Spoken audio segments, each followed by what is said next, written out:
पहले अब दर्शकों को लेकर चलेंगे प्रयागराज सीधे, जहां सीएम योगी का संबोधन हो रहा है। माता की, भारत माता की, भारत माता की, गंगा मैया की, गंगे मैया की, शीतला माता की, शीतला माता की, नमः पार्वती पतिये हर हर।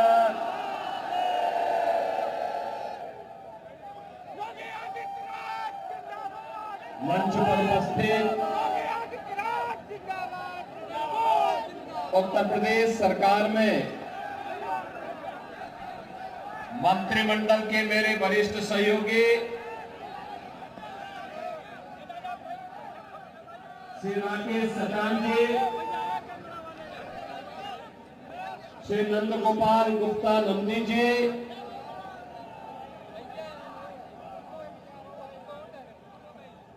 भारतीय जनता पार्टी के प्रदेश के उपाध्यक्ष श्री त्र्यंबक त्रिपाठी जी, प्रदेश मंत्री श्रीमती अनामिका चौधरी जी,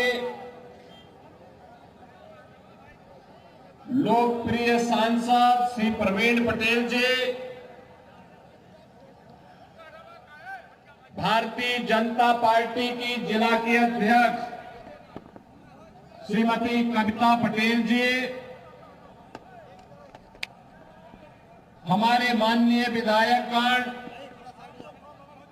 श्री गुरु प्रसाद मौर्य जी, पूर्व मंत्री और पश्चिमी शहर पश्चिमी से माननीय विधायक श्री सिद्धार्थनाथ सिंह जी, माननीय विधायक श्री हर्षवर्धन वाजपेयी जी, राजमणि कौल जी, वाचस्पति जी, पीयूष रंजन निषाद जी, सुरेंद्र चौधरी जी, डॉक्टर केपी श्रीवास्तव जी, मंच पर उपस्थित पूर्व सांसद श्रीमती केसरी देवी पटेल जी, प्रोफेसर रीता बहुगुणा जोशी जी, श्री विनोद सोनकर जी, भारतीय जनता पार्टी, अपना दल, निषाद पार्टी और एनडीए के सभी सहयोगी दलों के सभी सम्मानित पदाधिकारीगण और जिन्हें आशीर्वाद देने के लिए ये भारी संख्या में जनता जनार्दन यहां उपस्थित हुई है, ऐसे भारतीय जनता पार्टी और एनडीए के लोकप्रिय प्रत्याशी श्री दीपक पटेल जी और उपस्थित इस क्षेत्र के फूलपुर विधानसभा क्षेत्र के कछार क्षेत्र से जुड़े हुए सभी मेरे उपस्थित बहनों और भाइयों, मां गंगा के आंचल में स्थित इस पावन धरा को जो अपने ऐतिहासिक और अपनी पौराणिक महत्व के लिए जाना जाता है, इस पावन धरा को कोटि कोटि नमन करते हुए आप सबका मैं अभिनंदन करता हूं, स्वागत करता हूं। बहनों और भाइयों, यहां फूलपुर लोकसभा क्षेत्र का फूलपुर विधानसभा क्षेत्र है और यहां पर भगवान प्रयागराज की असीम कृपा और मां गंगा की कृपा भूमि का क्षेत्र है। हम सब के लिए, हर सनातन धर्मावलंबी के लिए एक पावन तीर्थ के रूप में पूज्य क्षेत्र है। हर व्यक्ति की आस्था जुड़ी रहती है और यह वर्ष तो विशेष है क्योंकि 12 वर्ष में आने वाला महाकुंभ का आयोजन जनवरी 2025 में फिर से प्रयागराज में होने जा रहा है। जैसे प्रधानमंत्री मोदी जी ने यूनेस्को की सूची में लेकर के मानवता की अमूर्त सांस्कृतिक धरोहर के रूप में उसे मान्यता दिलाई है, ऐसी पावन धरा पर प्रयागराज महाकुंभ 2025 के ठीक पहले फूलपुर विधानसभा क्षेत्र का ये उपचुनाव आप सबसे अपील करने के लिए आज मुझे यहां लेकर के आई है। बहनों और भाइयों, आपने देखा होगा 10 वर्ष में भारत की तस्वीर और तकदीर बदली है। 7.5 वर्ष में उत्तर प्रदेश की तस्वीर और तकदीर बदलने के लिए बिना रुके, बिना झुके, बिना डिगे, बिना हटे ये डबल इंजन की सरकार कार्य की है। और अगर उत्तर प्रदेश का कायाकल्प हुआ है तो प्रयागराज भी उससे अछूता नहीं रहा। प्रयागराज में भी परिवर्तन देखने को मिला है। बहनों और भाइयों, याद करिए, कभी ये क्षेत्र, कभी उत्तर प्रदेश अराजकता और दंगों के लिए जाना जाता था, गुंडागर्दी के लिए जाना जाता था, पहचान का संकट था। युवाओं के सामने, नौजवानों के सामने बेटी और बहन की इज्जत सुरक्षित नहीं थी। किसान आत्महत्या करने के लिए मजबूर होता था। व्यापारी असुरक्षित महसूस करता था। नौजवानों को नौकरी नहीं मिलती थी। नौकरी पहले ही नीलाम हो जाती थी। किसान शासन की किसी सुविधा का लाभ नहीं प्राप्त करता था। गरीब को राशन नहीं मिलता था। आप सोचिए, 10 वर्ष के अंदर मोदी जी ने देश के अंदर जो परिवर्तन करके दिखाया है, पिछले 7.5 वर्ष से उत्तर प्रदेश की जनता जनार्दन को भी इन योजनाओं का लाभ मिलना प्रारंभ हुआ। देश के अंदर 4 करोड़ गरीबों के मकान बने और अकेले उत्तर प्रदेश के अंदर 56 लाख गरीबों के एक मकान बन गए। देश के अंदर 12 करोड़ गरीबों के घर में एक शौचालय बना, तो उत्तर प्रदेश के अंदर 2 करोड़ 62 लाख गरीबों के घर में भी एक शौचालय बना। देश के अंदर 10 करोड़ गरीबों के घर में रसोई गैस का एक फ्री में कनेक्शन उपलब्ध आया। उत्तर प्रदेश में 1 करोड़ 86 लाख गरीबों को फ्री में रसोई गैस का कनेक्शन मिला और होली और दीपावली को फ्री में भरा हुआ सिलेंडर भी उन्हें मुफ्त में उपलब्ध हो रहा है। देश के अंदर 80 करोड़ लोग फ्री में राशन की सुविधा का लाभ प्राप्त कर रहे हैं। तो उत्तर प्रदेश में, बहनों और भाइयों, उत्तर प्रदेश में 15 करोड़ लोगों को इस सुविधा का लाभ प्रदान किया जा रहा है। इससे पहले ये पैसा कहां चला जाता था? इससे पहले पैसा कहां जाता था? स्वाभाविक रूप से सेफई घराने के पास चला जाता था। उनके जो कारिंदे थे उनके पास चला जाता था। ये पीडीए नहीं,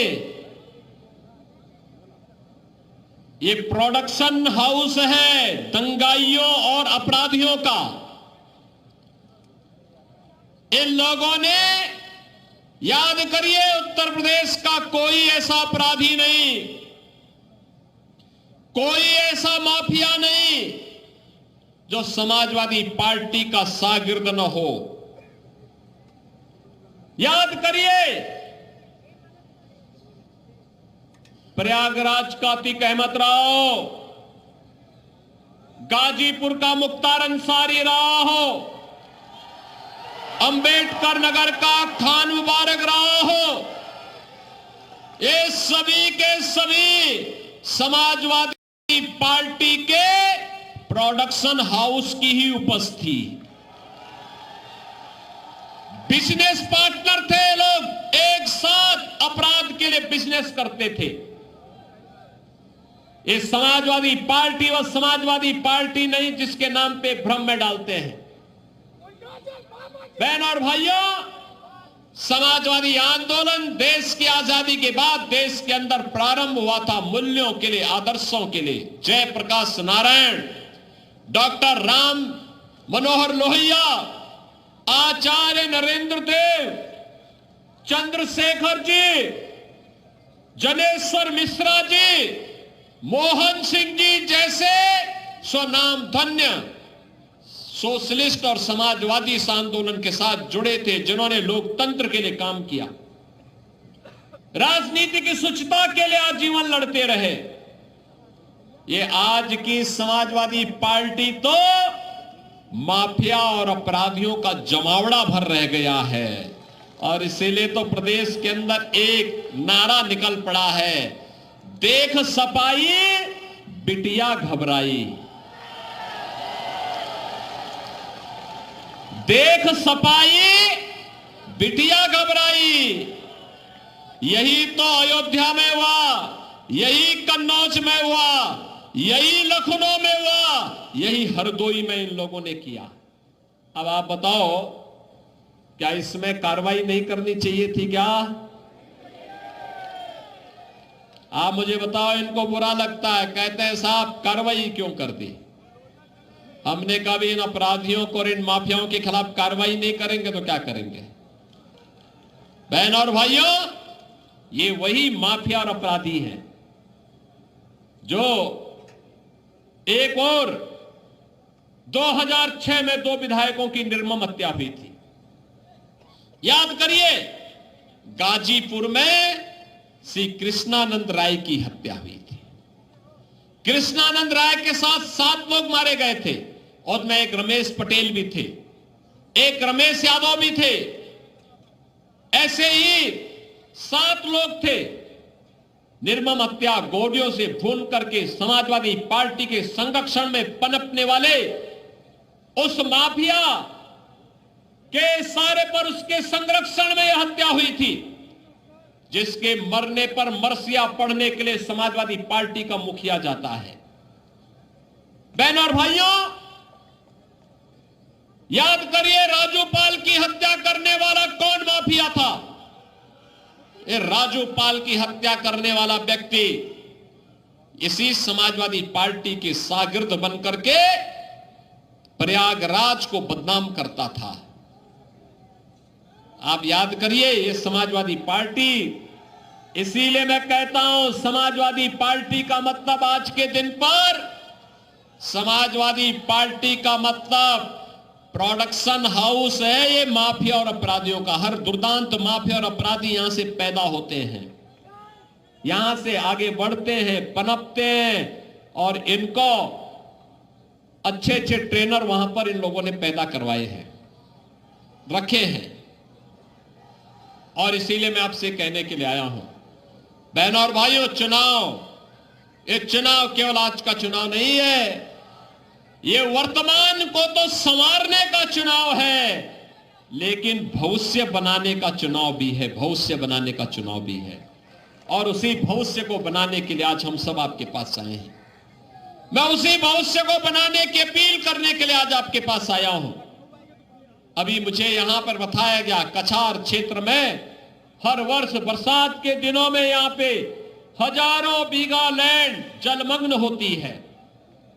अभी राकेश सचान जी मुझे बता रहे थे, बहनों और भाइयों, राकेश सचान जी ने बता दी है, तो मान के चलिए आपकी समस्या का समाधान हो गया है।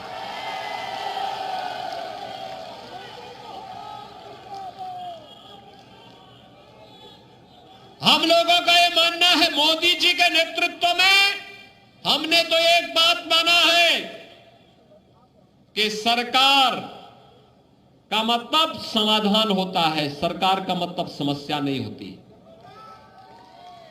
और सरकार को डूब मरना चाहिए जो सरकार गरीब की आवाज न सुनती हो, अन्नदाता किसान की आवाज न सुनती हो, युवा की आवाज न सुनती हो। सरकार का मतलब समस्या के सामने लाचार होना नहीं, सरकार का मतलब होता है समस्या को चुनौती के रूप में स्वीकार करके उसको हमेशा के लिए उखाड़ फेंको, समाधान का रास्ता निकालो। और उसी समाधान के लिए डबल इंजन की सरकार आपकी सेवा के लिए समर्पित भाव के साथ कार्य कर रही है। बहनों और भाइयों, प्रयागराज वासियों को तो पता ही है, प्रयागराज वासियों को तो पता ही है कुंभ 2019 कैसे हुआ था। 13 और 7 में भी कुंभ हुए थे, तब की दुर्व्यवस्था, तब की अराजकता किसी से छुपी हुई नहीं थी। और 2019 में प्रयागराज कुंभ क्या भव्य था, क्या दिव्य था। भव्यता, दिव्यता, सुरक्षा, सुव्यवस्था और स्वच्छता का जो मानक गढ़ा था प्रयागराज कुंभ, ये डबल इंजन सरकार की सोच है। प्रयागराज वैश्विक मंच पर छा गया था। उस समय मेरी टीम के हिस्से थे आज भी डिप्टी सीएम श्री केशव प्रसाद मौर्य जी, सिद्धार्थनाथ सिंह जी स्वास्थ्य मंत्री थे, नंदी जी हमारी सरकार के मंत्री आज भी है, श्रीमती रीता बहुगुणा जोशी जी, प्रोफेसर रीता बहुगुणा जोशी जी,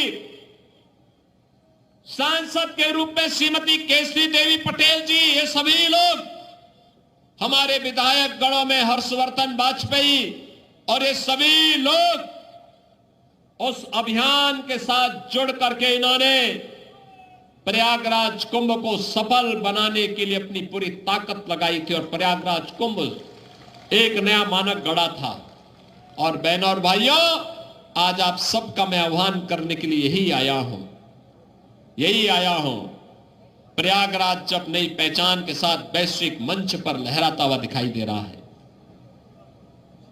जब प्रयागराज कुंभ 2000 महाकुंभ 25 दस्तक दे चुका है, 13 जनवरी से 26 फरवरी तक ये महाआयोजन होने जा रहा है, तब एक युवा और जुझारू विधायक फूलपुर को मिलना ही चाहिए। और वह दीपक पटेल के रूप में भारतीय जनता पार्टी, अपना दल निषाद पार्टी, इन लोगों ने आपको दिया है। बहनों और भाइयों, समाजवादी पार्टी के वास्तविक चरित्र को देखना है तो देखिए अयोध्या में एक निषाद बेटी के साथ क्या व्यवहार किया था इन्होंने, कैसा व्यवहार किया था। कन्नौज में एक बेटी के साथ किस प्रकार का व्यवहार किया था। लखनऊ में एक बेटी के साथ जब भारी बरसात के कारण पूरी सड़कें जलमग्न हो गई थी, उस समय वह अपने परिवार के सदस्य के साथ बाइक से जा रही थी, इन सपाई गुंडों ने गिरा करके दुर्व्यवहार करने का प्रयास किया। और जब हमने कार्रवाई की तो ये सभी सपाई लाल पीले हो रहे थे। मैंने उनको तब कहा था, मैंने कहा लाल पीले मत होइए, याद रखना बेटी और बहन की इज्जत के साथ खिलवाड़ करोगे तो जन्नत में तो जगह नहीं मिलेगी, लेकिन जहन्नुम जरूर पहुंचाने का काम कर देंगे।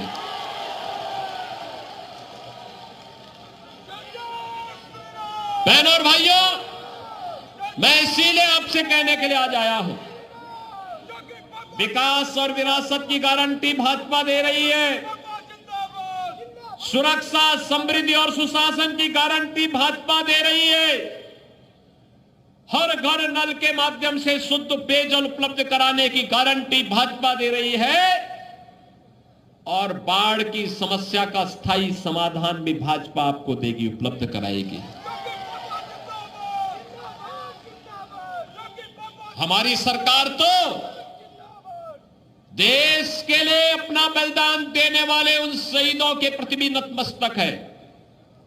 और हमारी सरकार ने ही निर्णय लिया, कोई जवान सेना में, अर्धसेना में, पुलिस बल में रह करके देश की सीमाओं की रक्षा करते हुए, आंतरिक सुरक्षा का पालन करते हुए अगर शहीद होता है तो उसको, उनके परिवार को 50 लाख रुपए और किसी एक सदस्य को हम नौकरी देंगे। हम लगातार दे रहे हैं।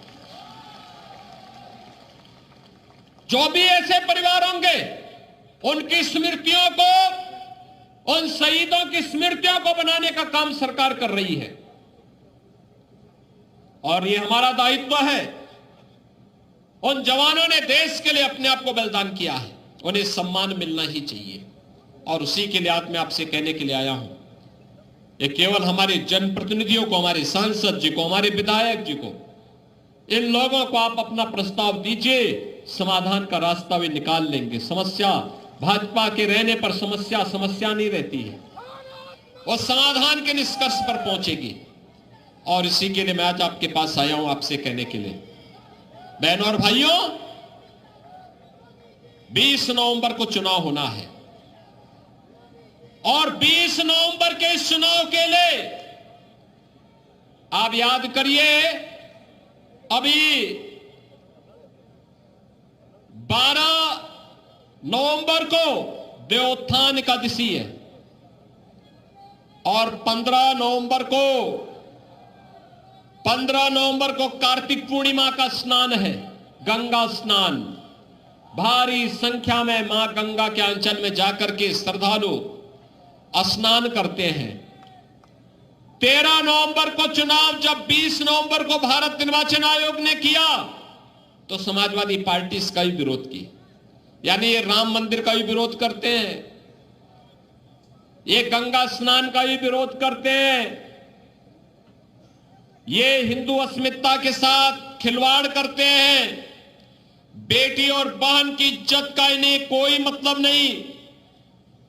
नौजवानों के भविष्य के साथ ये लोग खिलवाड़ करने वाले लोग हैं। आज हम सरकारी नौकरी नौजवान को दे रहे हैं। आज उत्तर प्रदेश में सुरक्षा का बेहतरीन वातावरण बनने के कारण उत्तर प्रदेश के अंदर निवेश आ रहा है। नौजवान को अपने गांव, अपने जनपद में ही नौकरी भी प्राप्त हो रही है। तो समाजवादी पार्टी को यह अच्छा नहीं लग रहा है। बहनों और भाइयों, सपा हो या बसपा, कांग्रेस हो या फिर इनका इंडी गठबंधन, ये सब एक ही थैले के चट्टे बट्टे हैं। याद रखना, ये लोग राष्ट्रीय अस्मिता के साथ खिलवाड़ करने वाले लोग हैं।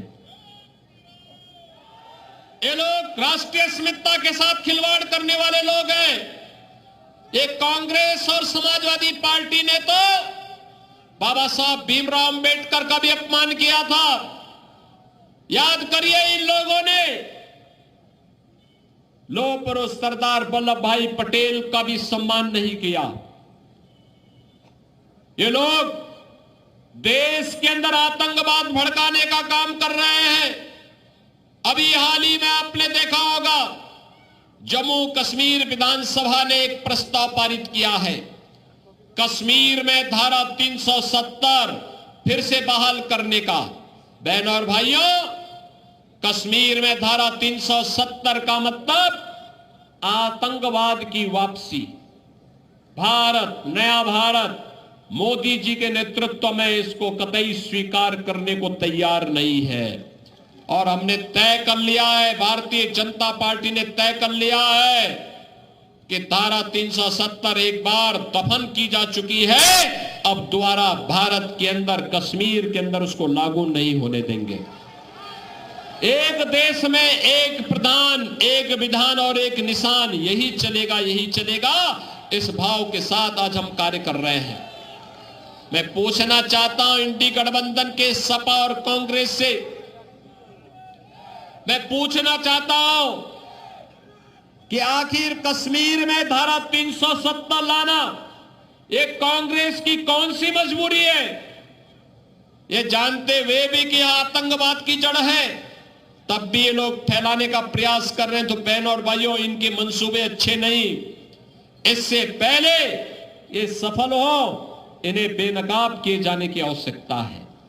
और इसीलिए आज आपके बीच हम लोग आए हैं कि बहनों और भाइयों, ये जो चुनाव है, ये चुनाव विकास और विरासत के लिए, सुरक्षा, समृद्धि और सुशासन के लिए एक युवा और जुझारू प्रत्याशी के रूप में से दीपक पटेल को भारतीय जनता पार्टी और एनडीए ने अपना प्रत्याशी बना करके आपके बीच उतारा है।